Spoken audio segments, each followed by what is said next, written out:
Okay, we're live. Good evening, good morning, good afternoon, everyone, depending on where you're joining from. Welcome to our conversation today. We're going to be talking about all things etiquette, mental health, and every other thing in between.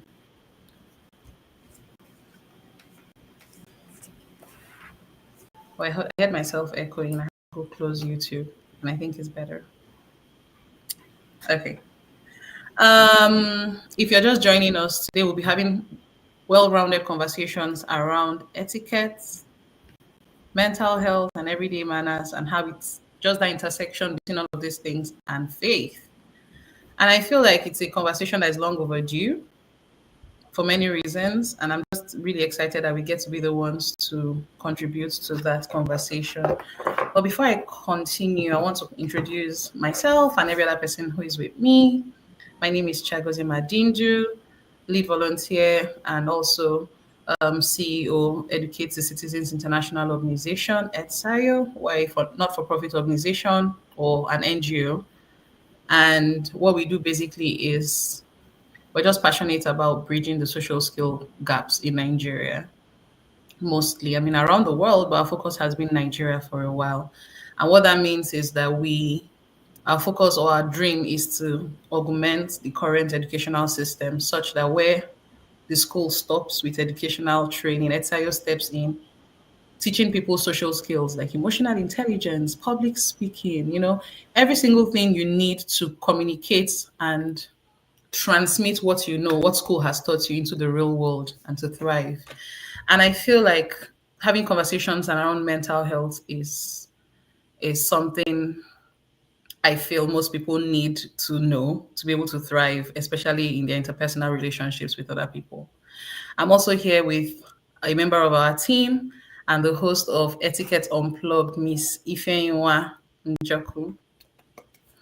If you haven't watched any of her programs, please subscribe to our YouTube channel. She has like a ton of videos that would help you thrive, make wise decisions. And I think one of the things I enjoy about Etiquette Unplugged is it literally takes etiquette away from using how to use fork and knife to etiquette and manners and just having good character in everyday situations and scenarios. And I personally enjoy watching your show. Welcome, Miss Ifeanyiwa. And we have a guest of honor Thank who you. I'm so excited to introduce. Thank you so much, Ma, for coming. I feel like um, just having you here is going to be a game changer for our audience. And I'm saying that because of all the skills and experience and expertise that you bring to the conversation today. And she's our host, basically, who'll be steering the conversation, who'll be asking questions. Um, Her name is Dr. Ufon Ahime, and she's a certified mental health and life coach. Ms. Ufon is dedicated to empowering individuals to achieve emotional well-being and personal growth. She also has a passion for guiding clients through life challenges, which is something we all have at different points in time in our lives. And she provides tailored strategies to help manage stress, overcome obstacles, and create sustainable positive change. Ufont utilizes evidence-based practices to help clients discover their inner strength and lead more balanced, fulfilling life. So whether it's mental health you're dealing with, or you're just trying to navigate life's challenges, or you're just basically wanting to find balance and harness your inner strength, Miss Ufont is your go-to person. So without much ado, while jamming our hands, we're going to just start right away and welcome you to start the conversation. We're going to be asking questions. And if you're joining us on YouTube and you have questions, please feel free to, hi, Miss Nkem, feel free to drop your questions in the comment section. I will definitely get across to it. Now to the questions. So myself and Miss Ife will be asking the questions, and then Okay, that's we good. will all just we'll also just flow from there. But before we start, we just wanted to officially welcome you and then give you an opportunity to kind of give an intro. your passions Okay. around mental health and why they should better listen to you. You know how you see all those things on social media where my friend is about to say something and you better listen. Well, my name is Ufon Ahime. I actually started out my career as an emergency room nurse. I worked in National Hospital, Abuja. It was actually when I was in university and we took some psychology courses in the nursing program that I realized, oh my goodness, this is what I ought to be studying, because I'd always been fascinated about human behavior. And so I always told myself I'm going to be a clinical psychologist one day, someday.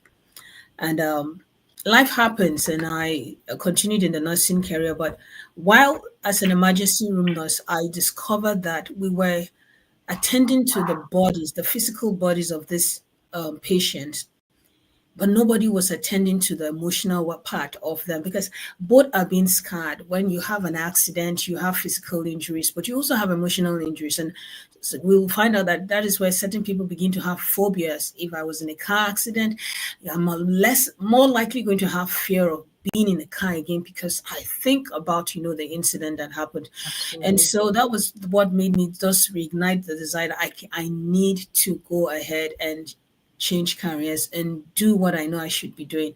And so that led me to go back to school and get a master's and doctoral program. Hmm. And I really felt that education was a lot, well, I would do more, I would do a whole lot good to many people if I engaged in mental health education as opposed to being like a therapist where you have one-on-one. Even though I still do coaching, I feel that there's still a whole lot that we can know, and that if we did know, that will impact our mental health in a large scale and it hinder us from going down the mental health continuum, which I'll be talking about later.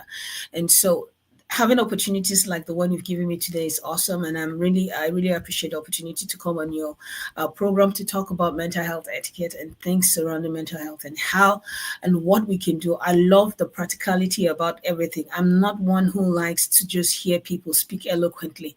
What can I do right now to begin to change my life?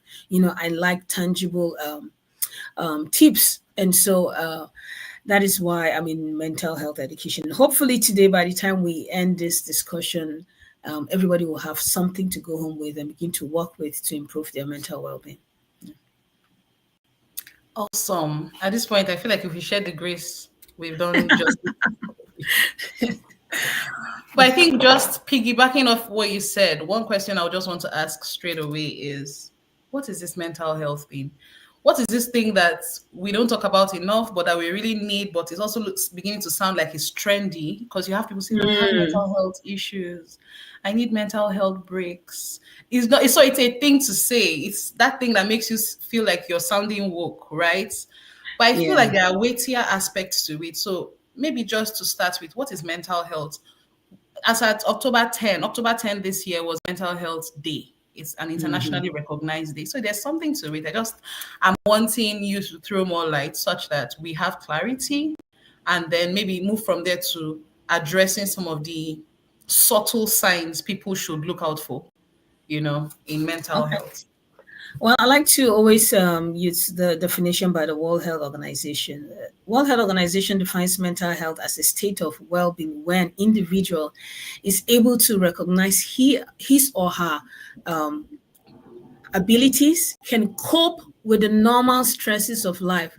Remember, normal stresses of life. There are some stresses in life that are not normal, like a disaster or whatever. But mental health involves your ability to cope with the normal stresses of life, contribute to your environment and society in which you live. Now, mental health is a whole lot more than mental illness, and that's where there's a difference. Most times when we hear mental health, we usually go straight to, oh my goodness, this person has a mental illness. Mental health is like a continuum where on one end you feel awesome, and then at the other end you feel terrible or you have a disorder or an illness.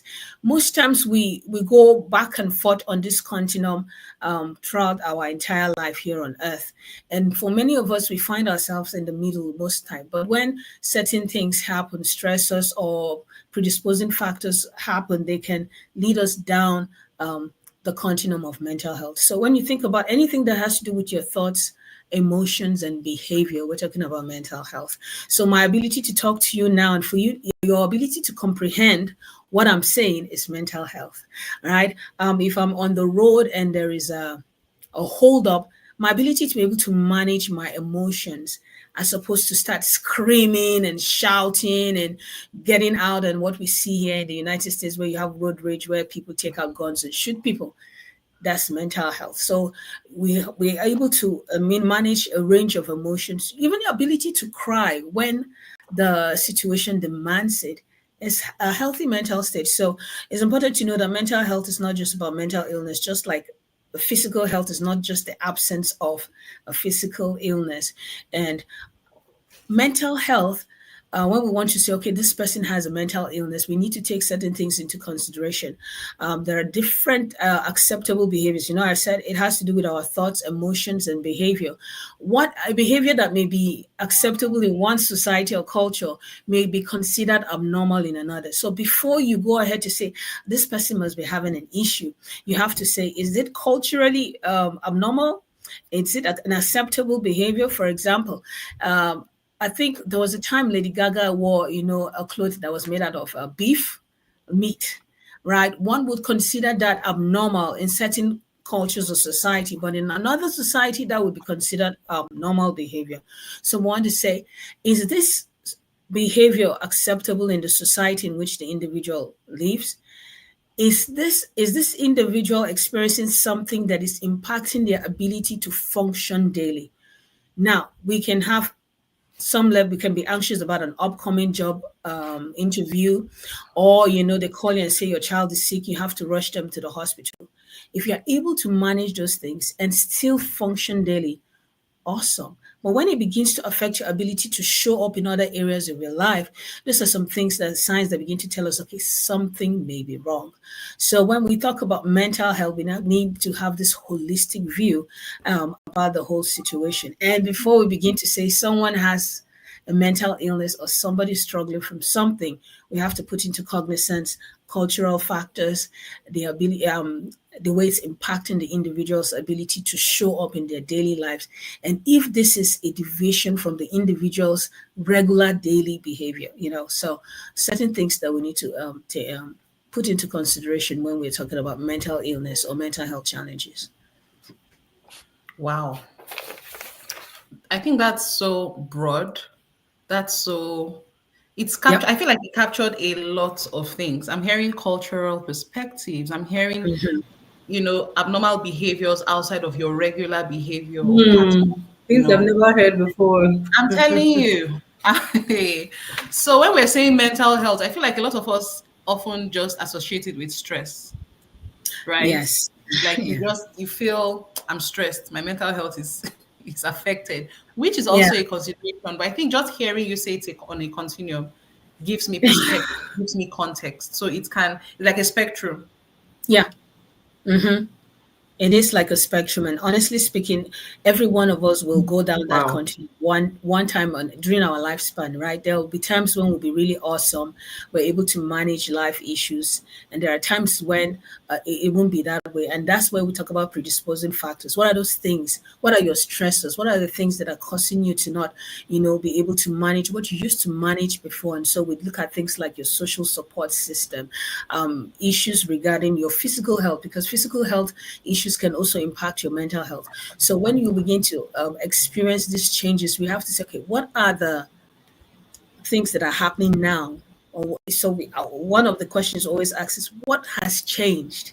In the since you began to experience these symptoms, what has changed? And that is a way to begin to inform yourself. Okay, I was disappointed my boyfriend broke up with me. Okay, or I just lost my job, or I lost a parent. So we say, okay, because of this situation, my ability to cope normally has been, affected. And now I'm finding myself in a situation where it's more difficult for me to deal with the things I used to be able to handle before.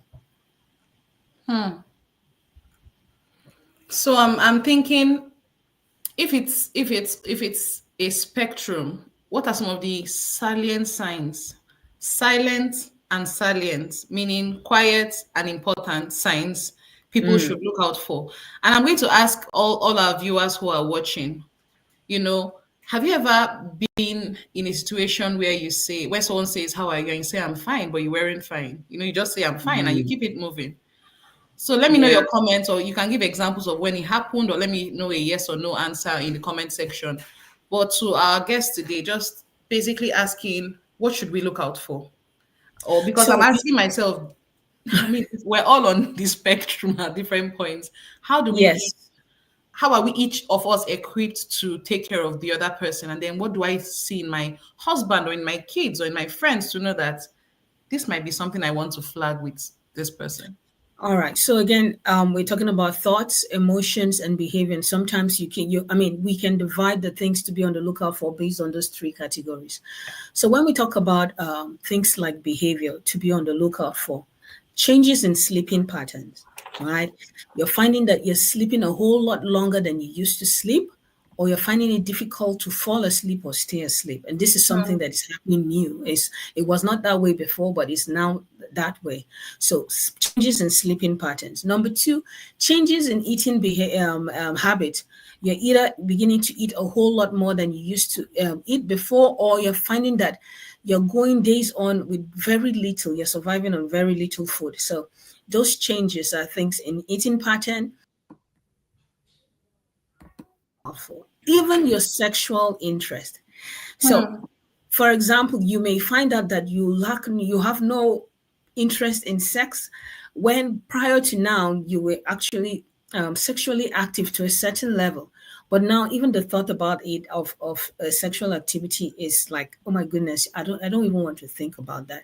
So we need to look at those behaviors. When you begin to experience disruptive behaviors, and this is especially true for kids who are still developing their ability to understand and interpret their emotions and express them. For children, we find it that most of their symptoms tend to be behavioral. You find nightmares, they begin to experience nightmares, they begin to do poorly in school, they're in fights, they're screaming, they're shouting. Most times, especially as Nigerian parents, we just go straight to, you want to spoil a bee, somebody is, we just go straight to, this child is just, that is, they're trying to tell you that something is going on. I can't verbalize what it is, but this is my own way of telling you that something is not right. So for children, the focus should be on their behavior. Any significant change in behavior tells you that, okay, something is wrong. Now, when it comes to our emotions, I remember I said a healthy mental state means that you're able to manage and express a wide range of emotions. Sometimes we like to categorize sadness as a bad emotion and being happy as good. Emotions are neither bad or good. They're just there to tell you that something is, it's just like a fever telling you that something is going on. You can take paracetamol to reduce your fever, but you're not dealing with the root cause of the fever. So your emotion is just the same way. It's trying to tell that something is going on. So trying to just be happy does not solve the root cause of why you are feeling sad. So when you begin to experience a big change in emotions, oh, you're so happy, and then you just drop down to really irritable or sad. Okay, that's a tail sign. Okay, something is going on. Sometimes you begin to cry. I had certain clients say, I just cry uncontrollably. And there is nothing happening in your life that warrants that expression of that emotion. So, certain things to be on the lookout for in terms of emotion. Your thoughts, you begin to worst case scenario events, you begin to think mostly of all the bad outcomes.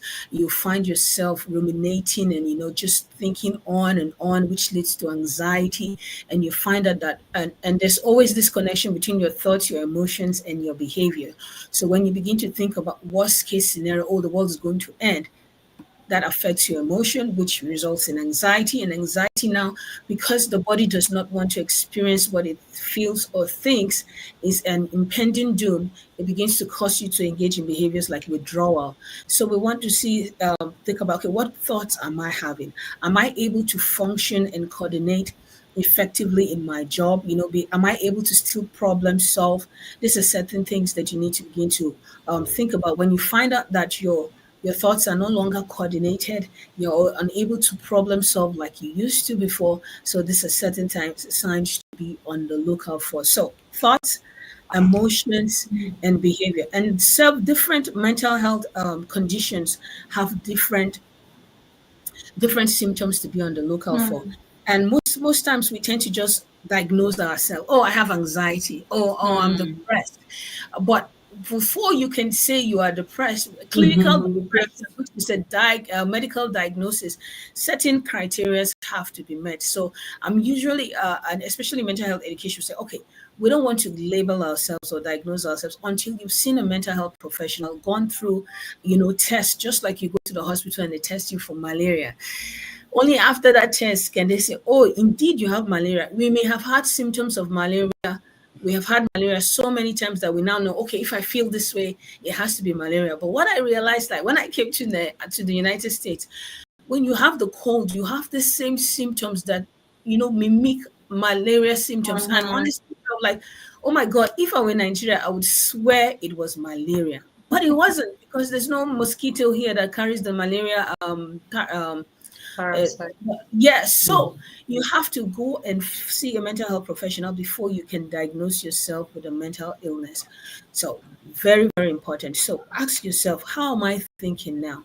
Am I able to coordinate, problem solve? Are my behaviors contrary, or are they a deviation from the way I used to behave before? Are people saying, something is going on? You're overly irritable recently, or you get angry so much. For example, if your response to an event, like for example, your child spilling milk, and then you're screaming and shouting, your response is far outweighs the how do I put it? The magnitude of the event, right? Yeah. Screaming, shouting, and yelling because somebody spilled milk. It's not a normal response. So that way you get to tell yourself, okay, something is wrong with me. I mean, this is just milk. They didn't lose a 24 karat gold, right? So certain things to be on the lookout for that begin to tell you, okay, I need to begin to pay attention more. Something must be going on somewhere. Hmm. And that's the time that I would really encourage people to pause, do some self reflection over a few days, identify certain things that you notice frequently happen or occurrences, and then you begin to pinpoint, okay, this is leading to this. And when you try, which most of the time we like to say, okay, these are coping strategies, we may talk about that later. However, when you find that your coping strategies are not working for you, you need to see a mental health professional. Yeah. Absolutely. Wow. Thank you so much for that. And I can totally relate to some of the things you're saying, like when you start acting weird around Mm-hmm. your children and when you start having the outbursts, that is actually a time to say, what's going on? I need Yeah. help. Somebody should help me. Yeah. Well, Yes. I Yes. think the next question is therapy. So Etsayo serves mostly Nigerians, but I also know that we have people all over the world. But I find, and I might be wrong, I find that therapy is not very common in Nigeria. Mm. You know, it's only now we're now, encouraging people to go for marriage counseling and post grief, grief counseling. It's not even that common. Like people, you just die. It's like, okay, keep it moving. And I like how you started this conversation. You said most times, you said a lot of us don't pay attention to the state of our minds. And this is a conversation I've been having. And that's why this conversation is very important to me. We don't play it, nobody tells us about the soul. Especially with Nigerians, we're more focused on the spirit. So you go to church, you read the Mm. Bible, they teach you how to harness your spiritual man. The other extreme is your body. You're told to be clean, hygienic, but that in between man, which is the soul, which is the seat of our emotions and our personality and our intellect, we really don't have a lot of information about how to take care of it. And it's a major problem. So I guess Yeah. my question is therapy. What if someone is watching and they're trying to understand what to do or Mm-hmm. how important, or let's break the myth generally about therapy. Yeah, I think culture plays a big role in mental health interventions. We grew up with this notion that you just have to be tough, um, just don't cry. You're a man, you shouldn't cry. Or a Hmm. child loses their parent, and you tell a 10-year-old, you're now the father of the house. That is so inappropriate. The child is is still growing their brain, that where all these emotions and stuff are being managed. It's not even yet developed enough to handle that. But we tell them, you have to grow up now, and help your mom and your younger ones. And we stop the process of grief. It's cultural. And so when you now tell somebody, I'm going to talk to somebody about my problems, they'll be like, for what? You know, why do you have to talk to someone? And can't you talk to your brother, or you talk to your sister? It's important to know that therapy is there are different types of therapy. Talk therapy is what we mostly know, where you go to sit with a therapist who has been trained, and you tell them your problem, and they try to navigate you through the life challenges, provide insights, and give you ways to cope or manage your situation. The myth is that it's not important, but truth be told, just like people go to school to learn about the body and become doctors, right? And when you're sick, you go to a medical doctor. You even find doctors who are specialized in the specific problem you have, like an orthopedic surgeon. You will not go to a family medicine doctor when you have a broken bone. Even if you did, they will refer you to an orthopedic surgeon, because that individual has gone to school to study. Over the years, they have come to realize that this causes this. If I do this, this will bring about healing. The same goes with the therapists, individuals who are certified and have gone to school. They have studied human behavior over years, and they know that if this leads to this, then doing this can bring about relief. And that's why it's important that when you seek out the therapist, you seek out individuals who are credentialed, not people. Everybody on social media is a life coach now, is an expert in marriage or whatever. No, you need to seek out their credentials. Where did they go to school? What knowledge do they have? But it's important to realize that talking to your father or your sister or your friend will not provide the same outcome like talking to someone who has studied human behavior and knows what it entails and what the likely solutions to your problem. So that's one myth. Number two, people just think that especially Nigerians, we're very spiritual, that if you have to go to a therapist, it means that your faith has failed, because God ought to solve all your problems, and that every answer we need is in the Bible, or if you're a Muslim, in the Quran, and that should suffice. But nobody tells that to a cancer patient. Hmm. Why do we say we will pray but go and get therapy, go do radiotherapy or chemotherapy? Why do we tell someone with broken bones to go to orthopedic surgeon and have a cast placed? Why do we accept those interventions, but when it comes to issues concerning emotion, we are like, no, the only thing you can do intervention is praying? That's a Hmm. myth. And we need to break that myth. It isn't only praying that can bring about emotional solutions. Just like every other, I know that there are certain sects of religions that do not believe in medical medicine, so that's another story for another day. However, if we are open to interventions from other doctors and other specialists, why not? Why not? So talk therapy is just one type of therapy. There are so many types. You have music therapy, you have equine therapy, where you use horse to help individuals regulate their emotions. So it's not just about just talking. There's so many interventions there are so many therapy interventions that can be beneficial to an individual based on their presenting circumstances. And the only way to know if it will work for you is to try it, right? And just because you had a bad experience with one therapist doesn't mean that all therapists are bad. Just like we go to doctors and we have issues with doctors, but we don't stop seeking out a doctor who will eventually help us. So that's the same thing. Hmm. So we want to, those myths, we want to put them away and say, hey, what help is out there for me? And if it's going to provide some relief, what's the worst case scenario? Worst case scenario is you end up being just like you are now.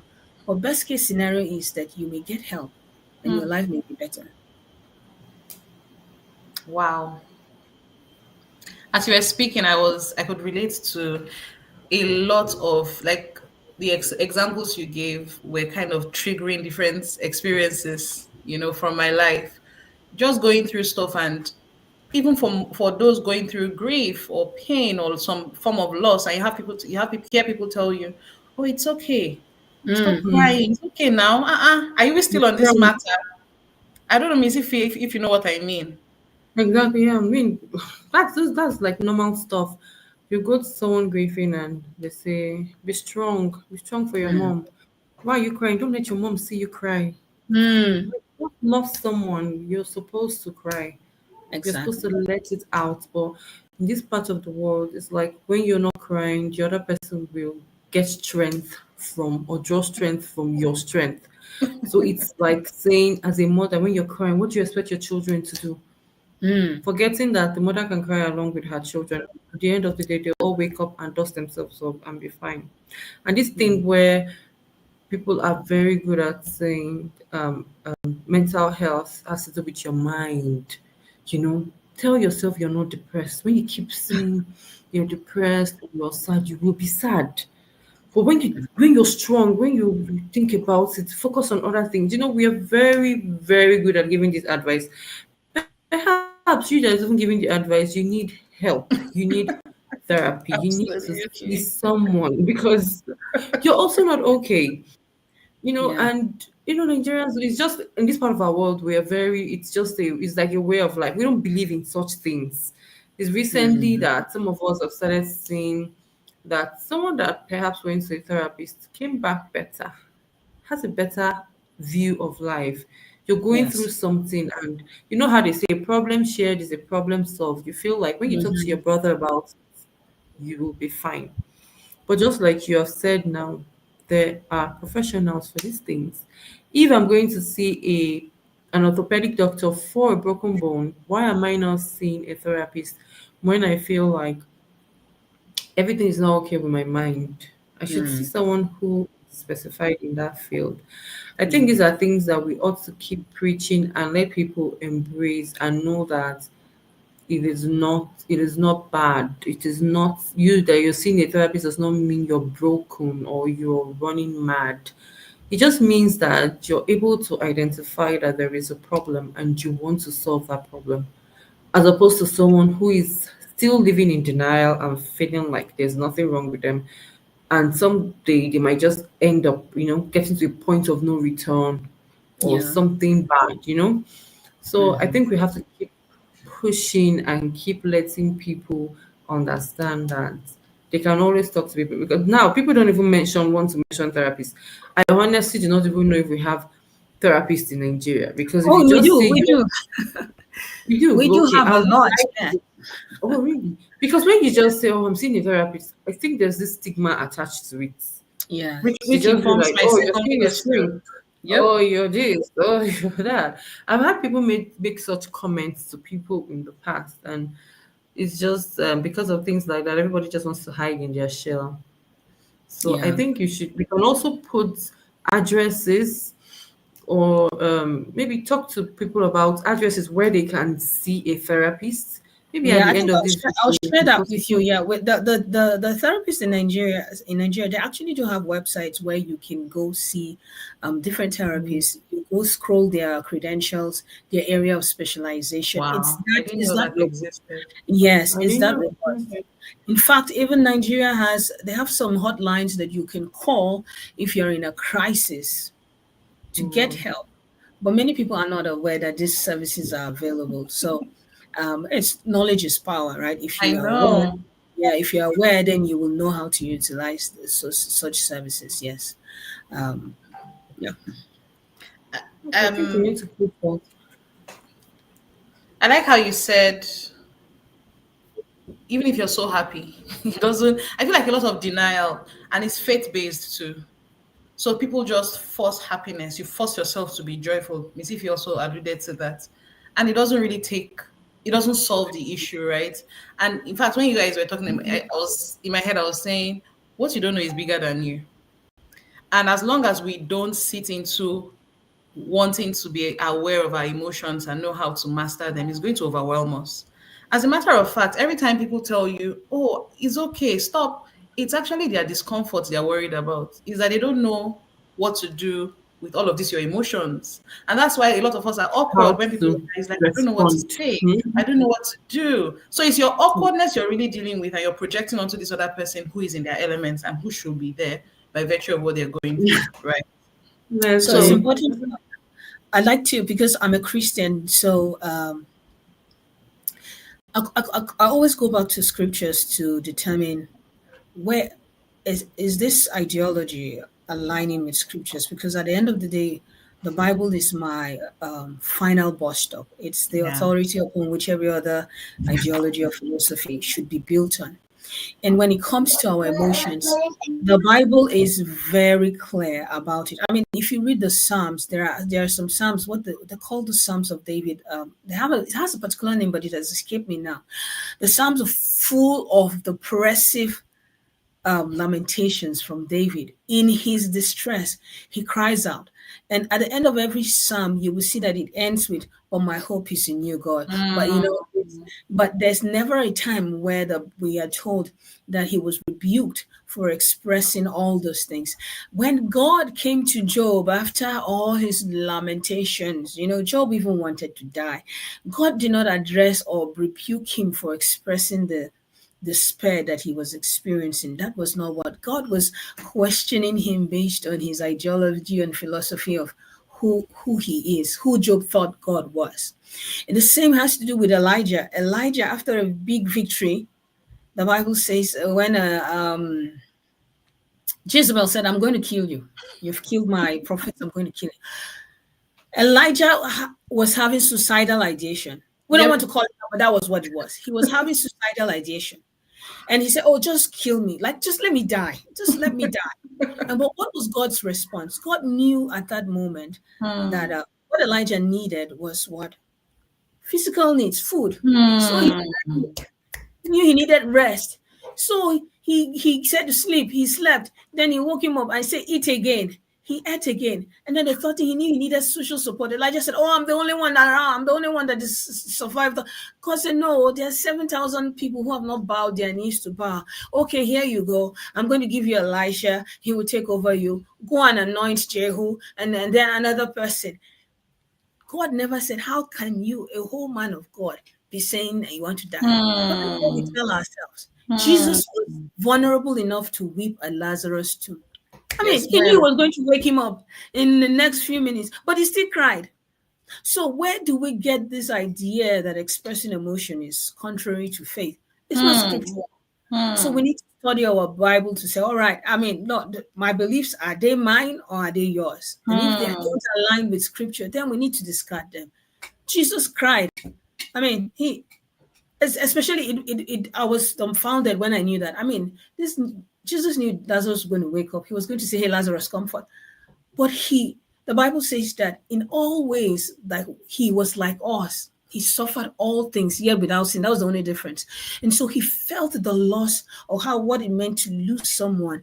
And the normal expression for that was to weep. It's a weep. Yes. And Yes. so we need to, that's a myth we need to, and that's where faith needs to come in. When your faith comes in and you begin to say, "Are my ideologies aligning with scriptures, not what somebody's telling you in a pulpit?" We need to begin to rearrange the way we think, and change some of those thinking patterns and thought philosophies that we've held for so long. Hmm. Awesome. Thank you so much. Yeah. But Jesus, when he knew he was going to die, as the time drew near, he was afraid. There was The fear. Bible says he cried, He he cried. wept so much that Asked. he walked blood. Yes. Yes. Yeah. Hmm. Yes. He cried. He was like, "Can this thing pass? I know this is what I was created for, but Like he didn't want to go through the pains and everything. Yeah. How much more But we? yeah, we are macho men and women. Yeah. It's a deception. Be strong. Oh, you're a woman. I'm a superwoman. All of that is just it's a way of coping though, but it's not a healthy way of coping. It's a coping mechanism. Sure. Yeah. Ify, I think you're handling the next set of questions around behaviors since you're Oh, Miss Etiquettes. okay. Sorry. The next set of questions just revolve around how can we be intentional about our character so that we can support people, etiquette and everyday manners.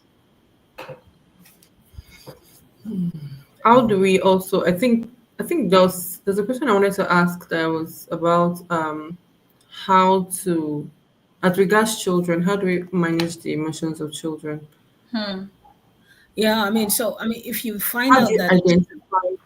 Okay, so identifying, I said they're usually behavioral, right? When you see a change in a child's behavior in school, whereas they begin to say, "Oh, he no longer listens. He's not, paying attentive. His grades are sleeping." This is someone who was an A student is now finding it difficult to turn in assignments. Is uninterested in learning. That's a sign that something is wrong with that child. Or when they begin to have nightmares, become really aggressive, those are signs that we Mm, need to look out for, that all right, something is wrong with this child. They're unable to express it verbally, put it into words. So I need to pay attention to that. And oftentimes, because we just want the behavior to stop, we don't seek out the root cause of the behavior. Now, if your child is behaving in a way that, in any of these ways, for a prolonged period of time, lasting over 2 weeks, then it's time to go take them to see a professional. All right. If you've tried, and most times we as parents are not even equipped to handle these disruptions in our children's behavior. So, for the most part, we use punitive measures like, oh, go on timeout, lock you up, or, Nigerian parents will even beat the child. I'm going to beat this demon out of you, kind of, I talk, or take them for prayers and them casting out of demons.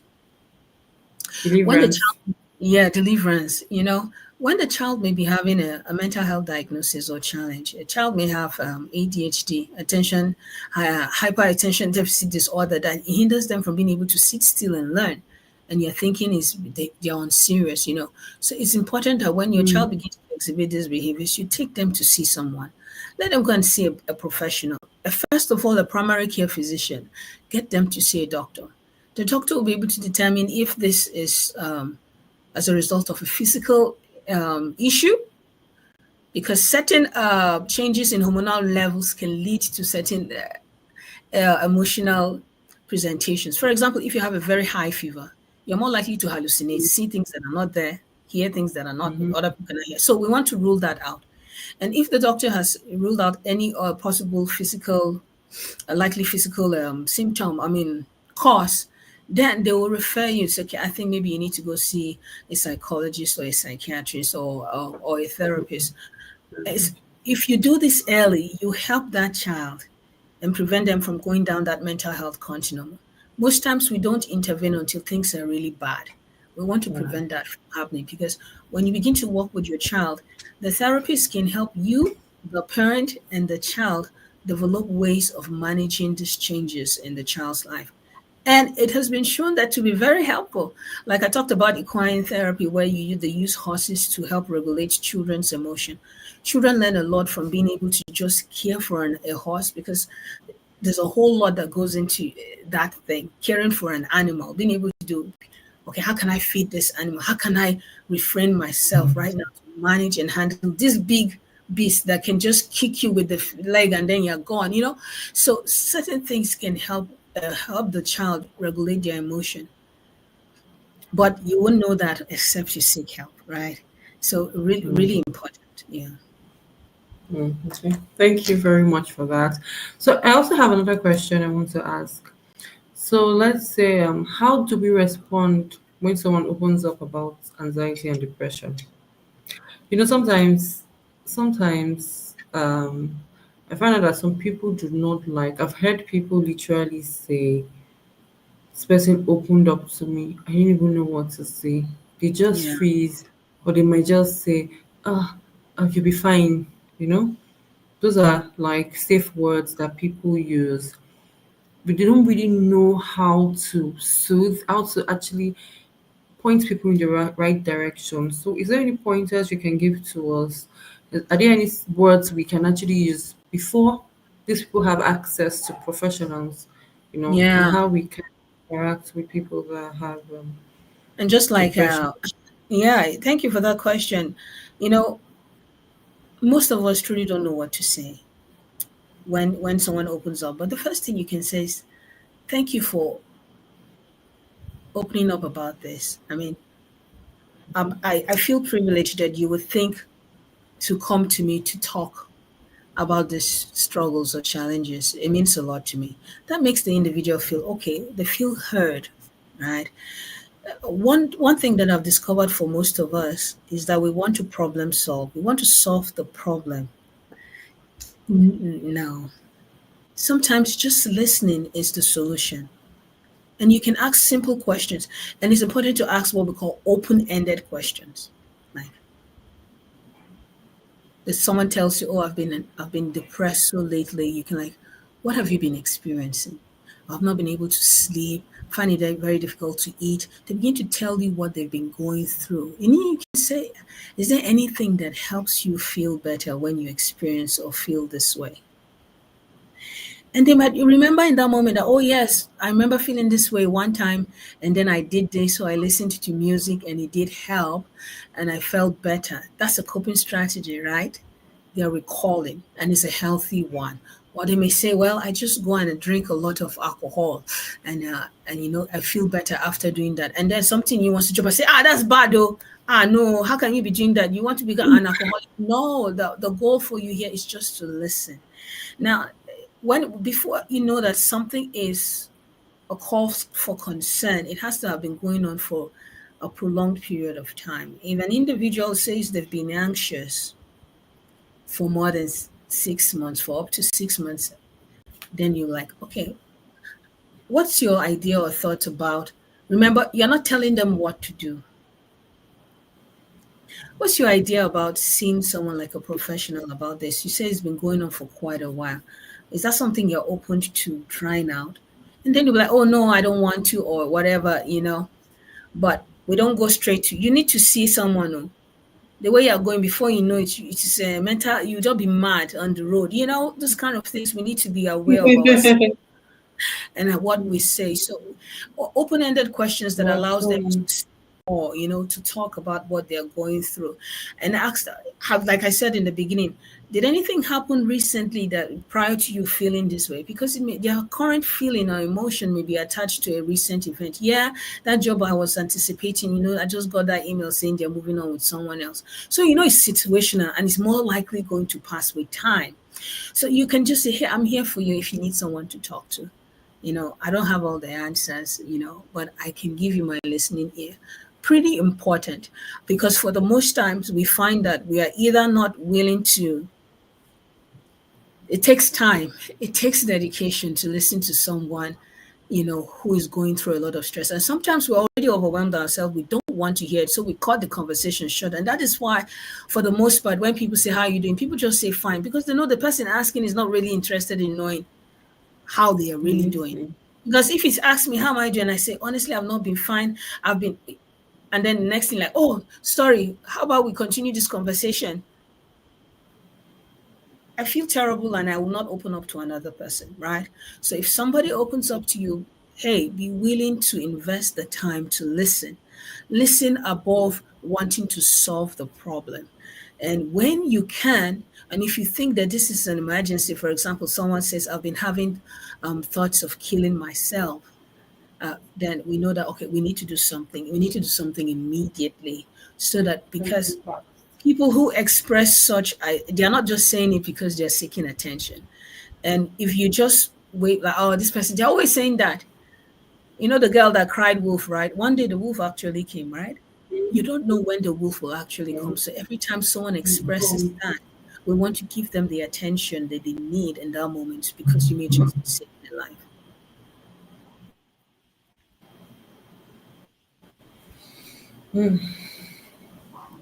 Thank you very much. We are learning a lot. So many things that we did not know. Thank you. We Yeah. are really grateful. Also, there's this question I've been also thinking about here. So I wanted to find out, how does etiquette and emotional intelligence, how does it create healthier homes and workplace? Yeah. Um, knowing how to respond to individuals, right, experiencing mental health challenges can definitely impact the workplace and even the home. There's so many instances back home where an individual with special needs, a child with special needs, is kept hidden Hmm. because they don't want people to see the child, because maybe they behave in certain ways that are not socially acceptable. And for that, the family members don't, they just want to avoid that. Sometimes when we see they're ashamed, some may not be ashamed, they're just tired of all the explanation. right? So when you find that you're going to a place and you find that, first of all, let's talk about parents. If you have a child with a special needs or a child that is experiencing something, or your spouse is actually going through something, number one, we want to ensure that our words are the right words. We want to use the right words instead of saying things like, "You're bipolar." Even if an individual has a diagnosis of bipolar disorder, we say, um, you have a diagnosis you have a bipolar diagnosis, as opposed to saying you're bipolar. When you say you're bipolar, you're identifying the individual as the diagnosis, as the disorder. However, when you say John has a bipolar disorder, a diagnosis of bipolar disorder, it means that John is a person and is experiencing this. Like, I am an individual and I have cataract. I am not cataract, right? I am not diabetes. You never hear any people say, "Oh, I'm diabetic." I'm diabetic. Even when people say that, that's wrong nomenclature. When you say, "I have a health condition called this," that gives the person that sense of being, that I am beyond my mental health disorder. I am an individual that is worthy of attention and recognition besides or beyond what I am currently experiencing. It's so very important the words we use. People go around and say, "Oh, it's my ADHD." That's how it's this ADHD that is, displaying itself now. We want to use correct those words, because after a while, the individuals begin to see themselves only as their disorder, and that impacts their ability to function optimally. So in instances where on a normal day they would have been able to push through, the first thing that comes to their mind is, "Oh no, I can't do this because I have this." And that limits their potential. So we want to say, okay, am I utilizing the right words when I interact with people who have mental health challenges? In the workplace, and my sister worked in the banking industry, you see a lot of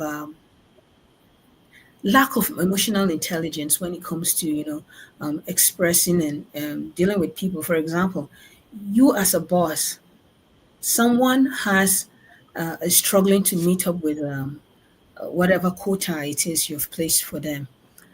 Instead of saying, "Okay, what's going on?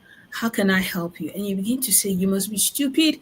You must be this." You insult them. They said you catch more bees. No, you catch more flies using honey than you do using what's that thing that we use to try to catch them. So what happens is, when we are unable to manage or utilize emotional intelligence, which involves being self-aware, right? Being able to self-regulate your emotions, being aware of other people's emotions, and being able to respond appropriately. A coworker or your subordinate comes in and you find that they're down, and you're like, you better put a smile on that face because customers are coming. Their morale is already low. You are coming and talking that way does not help improve their service delivery. It only makes them feel that they're unwanted and what they're currently going through does not matter. And that will impact performance in a negative way. But when individuals feel that you care enough to say, "I can see that you're down today. What's going on?" they're more likely to give you their best, even while struggling with something. So we want to say, all right, I'm aware that right now I am angry. How can I self-regulate my anger and respond to another individual in a way that will help them be their best and respond? However, knowing that I cannot control another person's behavior, I'm only responsible for how I respond. But if I have the opportunity to make it easier for the other person to respond positively, why not? Right? So emotional intelligence is it's important, and the lack of it has led to a lot of losses in the company. That's another sphere of mental health. And you see that most companies who are they're looking at quality production and profitability, they hire individuals in the psychology field to come and help them, because once your staff's morale is low, performance will be low, and that impacts profitability. So we want to say, all right, how am I speaking to these individuals? In what way am I promoting overall well-being, so that the individuals involved in this work can give us their optimum? And that's why you see now that mental health has become more popular as a result of COVID, that here in the first world countries, they have mental health days where you can just take a mental health day and go, even though many people may be abusing it, but it's we are beginning to understand that these are things that have led to low productivity in the past. There's no point having someone whose mind is 10,000 miles away sitting now in front of a computer and doing nothing the whole day, you know. So certain things that we need to begin to think about. How am I speaking to people? Do I identify them by their disorder, or do I make them feel seen in spite of what they are going through? How am I regulating my own emotions in the workplace, even when I feel that I'm so overwhelmed, so that especially as one in authority or managerial position, I can allow the people around beneath me to function optimally.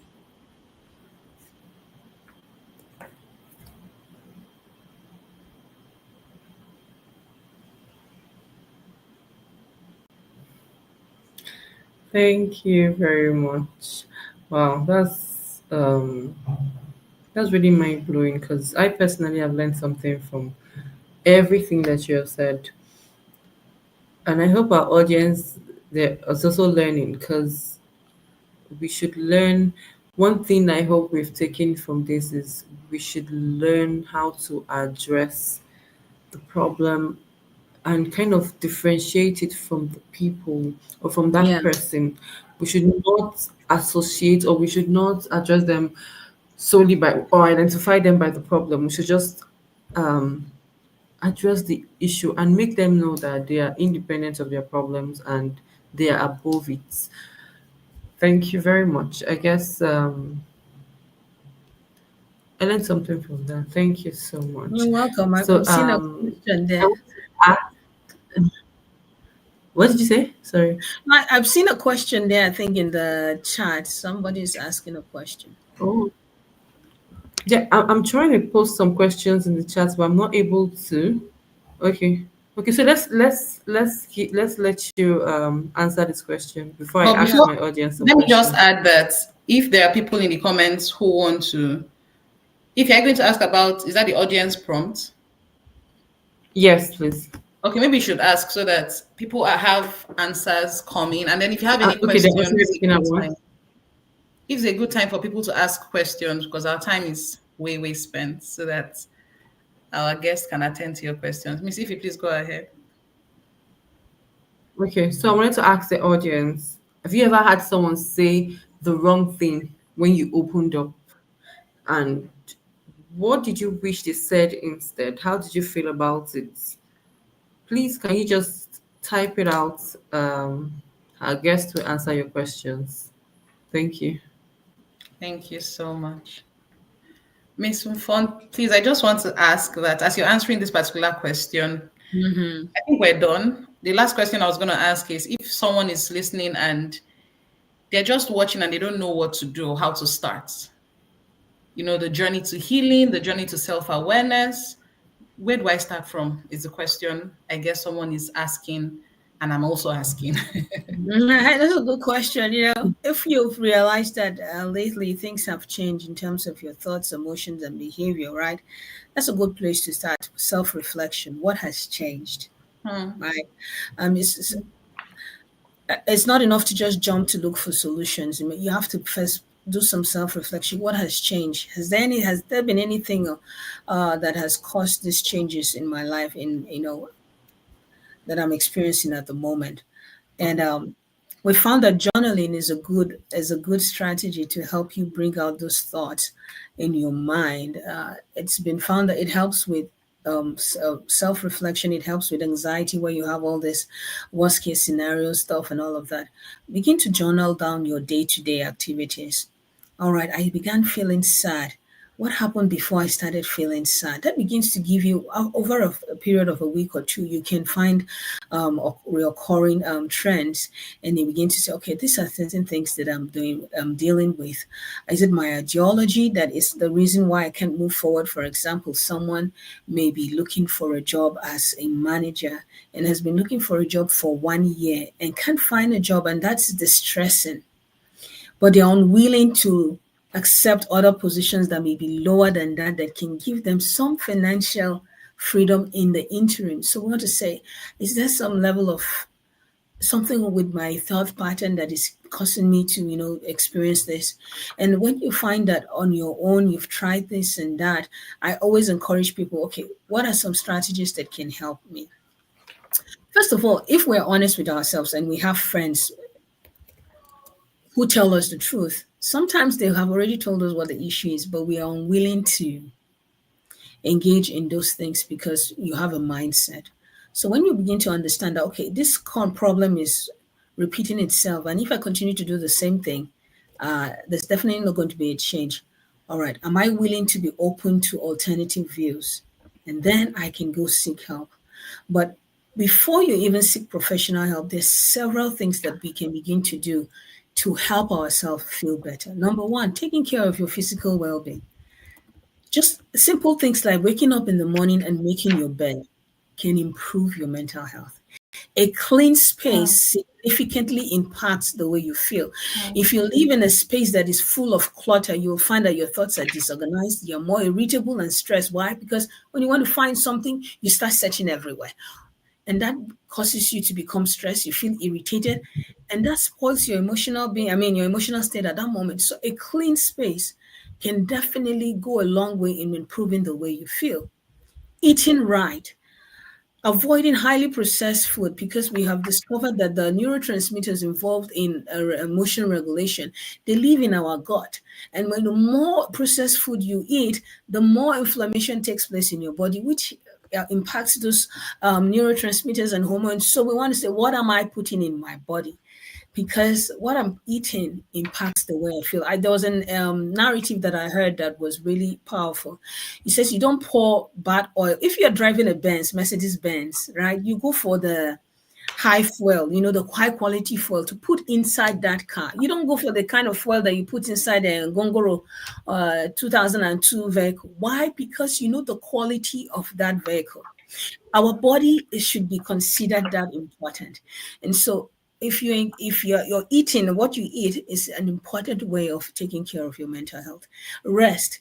Some people pride themselves in the fact that I sleep for only 2 hours, I'm so busy, I'm making a lot of money. But the truth is this: if you don't sleep the adequate amount of time you sleep, one day your body is going to shut down on you. And we mm, all have one body.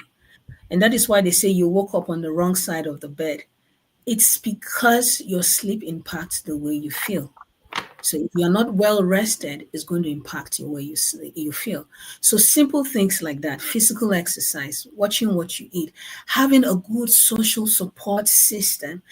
We are in a world where we have access to so much, but more people are lonely now than they have ever been in the world because everything mm, is superficial. You need a strong support system. People you can call at 2 a.m. and they'll be up to help you. If you don't have such a person in your life, it's time to begin to initiate such relationships because it's important. You're more likely to have a mental breakdown if you have nobody to support you when you're going through a difficult time. Even when you win $1 million lottery and you have nobody to celebrate with, your rejoicing is short-lived because we rejoice when we rejoice with people. You know, if you have nobody to say, "Oh, I got the job," it feels different. So we want to say, okay, how is my social support system? How is what am I putting in my body? My physical exercise.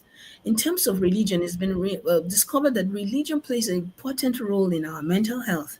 And today's world, people have said a lot about religion. I know religion has done a lot of harm, but religion does a whole lot of good too.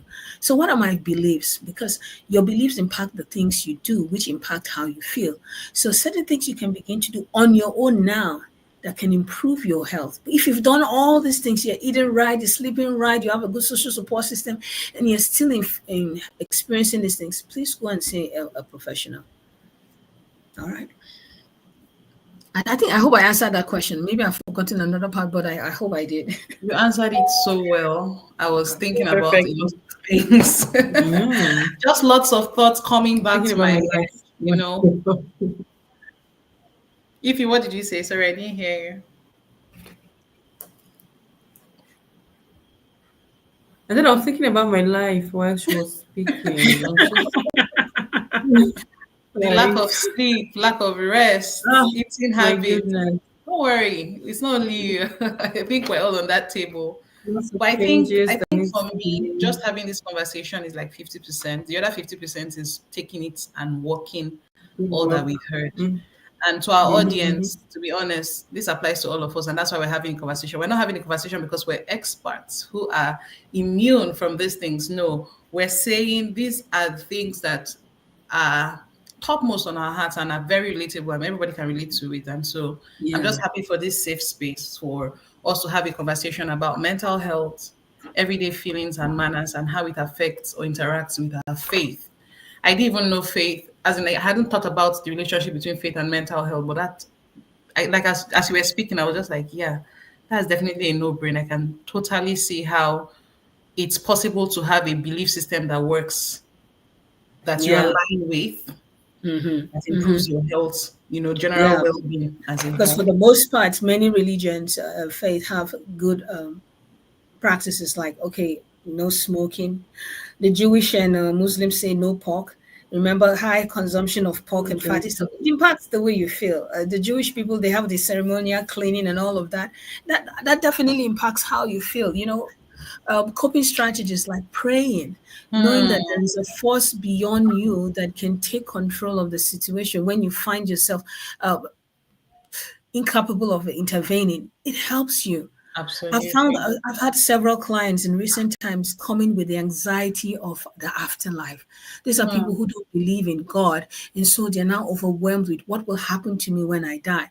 But hmm, if I have a faith belief that tells me that when I die, I'm only transitioning from here to another place, and I'm going to be spending my life with a God in heaven who loves me, it gives me a different approach to life circumstances and even death itself. So while I'm in mourn that I am dying or I have lost someone, the idea and thought that this is not the end, it's just a transition, absolutely. definitely Hmm. does help you with the grieving process and every other thing in between. Wow. I just want to encourage somebody to tag. Sometimes, you know how we're talking and then you're thinking of people who have hurt you or people who have said stuff that you didn't hear. The prompt now is try to think of someone who has listened to you without judgment, someone who has been a part of your healing process. Maybe not long term, just someone who you spoke to and you felt good. Think about that person and then tag the person either on our social media platforms on Facebook or even here on social media. Sometimes we also need to let people know that what they did made a lot of difference in our lives, and that way we can encourage, ripple effect of good behavior, good character, or what we call etiquette in this context. So if Yeah. you're listening to us, please go ahead and tag someone who has listened to you without judgment. Do you Something want? that's came to my mind, sorry to interrupt you, that it just came to my mind now. I remember, I think about 10 or 12 years ago, a friend of mine was going through a difficult time. They had lost two people.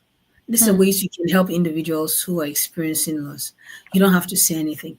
And what I did was I sent recharge cards, right, hmm, to her so that they could make calls during that process. hmm. And years later, I received a thank you card. Thank you for those recharge cards. They, they helped me. I mean, you were like, oh, I need to say the right words. No, no, no. Like, how can I be of help to you?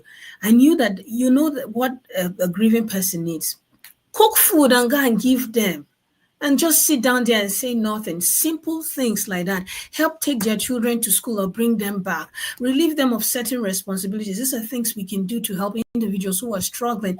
If somebody has an individual or a family member who is being treated for a mental health diagnosis, don't just only, we don't visit those people. Oh. We only visit people who say, oh, this person is sick in the hospital for diabetes, so we show up there. We need to be okay. Even if this individual, they said, um, their son or the husband died by suicide, we need to visit them. Not to say that person is on the way to hell. Or how do you know? You don't know that. Visit them, give them food. That's simple support that we can help, that can relieve the emotional drain that they are currently experiencing at that time. We don't have to do something out of the blues. Little things can go a long way, honestly. Absolutely. Yeah. Absolutely. And one of the things I had someone speak on social media, and she said, though sometimes people who are grieving, who are in pain, who need help, sometimes do not know what they need. So don't say, how can I help you? If you ask me personally, and I get a lot of that from my friends because of the different seasons I've been in, to be honest, half the time I'm blank. So, like you mentioned, just take the initiative. You might even offend. And also, I want to speak to two people. I want to speak to people who are grieving to say, give people grace. We're all Mm, learning this thing, right? So people can comfort you wrongly. Let's just give them grace, because I've been in situations where I had a grief or loss, and then I shared with somebody, and the person laughed and said, "Oh, don't worry, God will replace." I'm like, ah, wow. We're laughing. I don't know we're laughing because what's funny? Like I'm weeping. But that was like a prophetic laughter. It wasn't for me to want mm, to me then, and I did not need that kind of prophecy. I was in my mm. element, and I just wanted that person to be in the same space with me. But especially through that particular experience, I learned that the same way I would not know what to do when people are grieving, give other people grace. Don't pick Yeah, offense. Don't that's be in a yeah. hurry to Yeah. just keep saying, "Oh, see the nonsense this person told me." Right? As Mm, the point is, as we're having this conversation and you're getting enlightened, go and enlighten somebody else. And you might not have a platform to enlighten somebody else until you're grieving, or until you're in pain, or until you need help. That's an opportunity, to pass this thing forward or pay it forward, just so that the community and society is the better for it. But yeah. also to people who are the ones standing as support systems for people who are going through stuff, ask questions. If the person doesn't know, just take the initiative. You can't go wrong with cooking food. You can't go wrong with saying, I'll take your kids for the day. You can't go, like, there are certain things you can't go wrong with. Silence, for me, I found that in my grief, silence is like my best comfort. I don't want to hear anything because I've processed it all. I have more questions. So I don't want to hear voices because I want more answers to my questions. And I know most people don't have Yeah. answers to those questions because usually they're directed at God, or just Hmm. circumstantial questions that you have nobody really has answers to, right? So Yeah. all of that to say, let's give grace. Just take initiative, and I believe that there are tons and tons of lessons we've learned today. So our last prompt to the audience will be, what two things stood out to you? What were your light bulb moments in the course of our conversation today? What stood out to you? What are you doing differently? What's going to change? Mm. What impact has this workshop, training, this our live, had on you? We had one question, and that's someone who was saying that, what's the best way to address a parent or a teacher who is trying to push a child to do better but keeps using demoralizing words? That's a common factor. Yeah. You know, yeah, because you see, some behaviors are learned behaviors. You grow up hearing your parents talk to you that way, so it automatically comes out of your mouth. You're stupid. Are you so Hmm, dull? Why hmm, can't you just understand this? And sometimes hmm, people are sincere, like they don't mean to demonize the child, but they just keep saying these words. And I've discovered that if you determine that you grew up in an environment where negativity was the order of the day, and it seems to be your norm, your default setting, you need to pause and say, okay, what can I do to change it? Now, it's important to know that for you to undo a habit, you have to replace it with something else. hmm, So hmm. start practicing. Instead of saying you are stupid to your child when they don't understand the question, a subject, pause and say, what is it about this that you don't understand at the moment? And let the child answer. Honestly speaking, there was a time when we thought that threatening a child would make them better. We grew up that way, but every child is different, and some children do not thrive with threats. And the more you tell a child they're stupid, the more likely they're going to believe that they are. And if they believe they're stupid, they are less likely to do well. So you see, you have this never ending circle that happens. You can't keep saying a child is stupid and then expect the child to now understand the content. So look for affirming words. I can see that you're struggling at the moment. How about we take a break? What do you think will be more easy for you to do now? All right, let's begin there. Be realistic about expectations, even when you want a child to do really well. I have three kids, and they both have different intelligence levels. My first daughter is so analytical. She's been that way from childhood. If I expect my second daughter to perform that way, that's unfair. I need to understand that, all right, even if this one is having A's, this one is struggling. How can I meet her where she is? And that may mean that some children will never be A students, and we have to accept that. So asking yourself, all right, how can I help this child? I need to begin to practice affirming words. Before, if I find that if you, and you know how you begin to feel before you say things like you're stupid. So that's where self-regulation and self-awareness comes in. When you find that you're becoming irritated, pause. That's the time to be silent. Don't say anything. And pause and make sure that you're calm before you re-engage with the child, so that the words that are coming out from your mouth are ones that are firm and not ones that demoralize the child, because you are actually fighting against yourself when you use those words. So seek out affirming words. All right, yeah, you may be struggling in math, but you do so well in handcraft. You do have your talents. Identify what the child is good in and praise them for that, while also encouraging them not to give up when they encounter difficulties. So I believe that when we begin to reframe and exchange those negative words with positive words and affirming words, the child is more likely to do a whole lot better. And it takes practice, okay? So when you find yourself going back to your default setting, be patient with yourself and ask yourself, okay, what happened? Why did I miss it this time? All right, how can I do better next time? And it's also important as parents that we apologize to our children too when we use words on them that we know that are not nice or kind. Absolutely. Mm-hmm. Be humble enough to say, I'm sorry. I shouldn't have said you were stupid or dull, because you are not. You are worthy. And I know that you may be struggling now, but if we continue to work together, I believe that you will get to understand this. Okay? Amazing. Thank you so much, Dr. Mfon. Wow. Wow. Thank you. God So bless you. cool. I've been thoroughly blown Mhm. away. Yeah. Thoroughly. Mm-hmm. Thoroughly. It's been a light. I'm a changed person now. That's good. That's good. Maybe that was fast. Okay. No, no jokes. They're just like, when someone is speaking and you're just thinking of like, okay, this definitely Mm, changing, definitely stopping. Yeah. So that's it. Thank yeah. you so much. Yeah. You're welcome.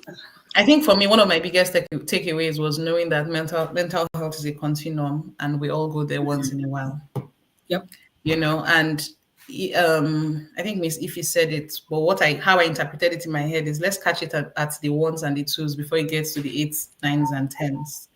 You want to catch it on time. We want to be attentive, whether it's for us, our spouses, our children, the Mm, people we work with. You want to make sure that people are having these conversations early, yeah. just to nip it in the bud before it flows off. Thank you so much. You're welcome. Please share your takeaway with us in the comment section. Remember that EDSAYO's mission is vision and mission is to transform the world one mind at a time. So this conversation is very, very, very in line with that. Um, we'll have a replay on YouTube, so you can definitely catch up. I think some people were coming and going. That's okay. When you have some time, just go back to our Mhm. social media platform to catch up on replays. And also, you want to subscribe. We have like really, really edifying content, if I do say so myself. I just know Yes. you will be blessed, if you hang around with us. We have our next street etiquette live up for December. We would also have another live like this. We'll be talking about disability etiquette, talking about how to handle people who live with disabilities and how we can just be human beings, proper Make them human feel beings comfortable. Mhm. around them, right? So be on the lookout. Be on the lookout for Miss Ify's um, Etiquette Etiquette unplugged. Unplugged program. We have one coming up this week, so be on the lookout. Subscribe, share, share. But I think my Click closing on line, your notification buttons too, yes, so so you that can you'll be be notified. notified when a new video gets uploaded. Absolutely. I just know Mhm. that mental health etiquette begins when judgment ends. And this is a call for us to be more intentional about listening, about patience, and about being present. Mm. You know, patience, presence, less judgmental, just listen. Mhm. I don't know. Do you have anything to say to us before we leave? What? We've just been so blessed. Thank you I so just much. want to thank you for the opportunity to do what I love to do, right? And hopefully, because mental health is so broad, right? You cannot talk about everything in one live session. That more opportunities will arise in the future, and that we'll have people begin to take these small steps towards a better self for themselves and their entire families.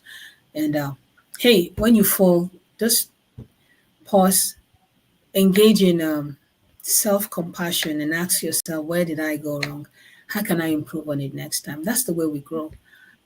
So we're not beating ourselves down or having expectations that, oh, if I've been doing this all this while, by tomorrow, all of that should change.